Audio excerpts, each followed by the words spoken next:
ನಮ್ಮೂರಲ್ಲಿ ಸಿಂಪಲ್ ಗಣೇಶ ಕುಳಿಸಿದ್ರೆ ಇವರಲ್ಲಿ ಧರ್ಮಸ್ಥಳ ಸೆಟ್ ಆಗ್ಬಿಟ್ಟು ಗಣೇಶ ಕೂಡ ಕೊಲ್ಸವ್ರೆ. ಯಾರಪ್ಪ ಕುಳಿಸಿದಂತ ನೀವಾದ ಕೇಳಿದ್ರೆ ಸಿದ್ಧಿ ವಿನಾಯಕರ ಬಳಗ ಚಿಕ್ಕಬಾನಲ್ಲಿ ನನ್ನ ಮತ್ತೆ ನಮ್ಮ ಆರ್ಜಬ್ರನ್ನ ಇಬ್ರು ಕೂಡ ಇನ್ವೈಟ್ ಮಾಡಿದ್ರು. ಎಲ್ಲ ಗಮಸ್ರು ಎಲ್ಲ ಸೇರಿ ಅಂತ ಹೇಳಕ ಇಷ್ಟಪಡ್ತೀನಿ. ಅಷ್ಟು ನಾನು ಇಲ್ಲಿ ಬಂದಾಗ ಧರ್ಮಸ್ಥಳಕ್ಕೆ ಏನೋ ಬಂದಿದ್ದೀನಿ ಅಂತ ಕೂಡ ಅನ್ಸ್ಬಿಡ್ತು.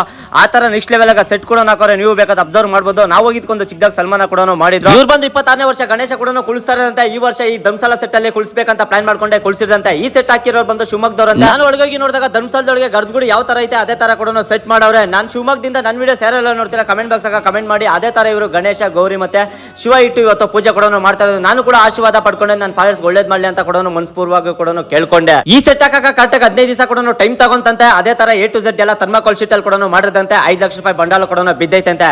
ಇದೆಲ್ಲ ನೋಡಿದ್ರೆ ನನ್ಗೊಂದು ನೆನಪಾಯ್ತು. ಒಬ್ಬಟ್ಟಲ್ಲಿ ರುಚಿ ಇದೆ, ಒಗ್ಗಟ್ಟಲ್ಲಿ ಬಲ ಇದೆ ಅಂತ ಕೂಡ ಗೊತ್ತಾಯ್ತು ಚಿಕ್ಕಬಳ್ಳಾಪುರಕ್ಕೆ ಬಂದಾಗ. ಇವ್ರ ಉದ್ದೇಶ ಇದ್ದಿದ್ದು ಒಂದೇ, ನನ್ನ ಮತ್ತೆ ಆರ್ಜಬ್ರನ್ನ ಕರ್ಸ್ಬೇಕು, ನಮ್ಮ ರೈತರ ಮಕ್ಕಳನ್ನ ಅಂತ ಕೂಡ ಕರ್ಸಿರೋದು. ಈ ಧರ್ಮಸ್ಥಳ ಸೆಟ್ ಹಾಕಿದ್ರೆ ನೀವ್ಯಾರ್ದು ನೋಡ್ಬೇಕಂದ್ರೆ ಬೆಂಗಳೂರು, ಮಹದೇಪುರ, ಗ್ರಾಮಾಂತರ, ಹೊಸಕೋಟೆ, ವೈಟ್ಫೀಲ್ಡ್, ಮೈನ್ ರೋಡ್, ಚಿಕ್ಕಬಳ್ಳಾಪುರ ಕೂಡ ಬರಬೇಕಾಗುತ್ತೆ. ಅದೇ ತರ 9 ದಿನ ಕೂಡ ಇಟ್ಟಿರ್ತಾರೆ. 5ನೇ ತಾರೀಕು ಜಲ್ದಿ ಕೂಡ ಮಾಡಿರ್ತಾರೆ.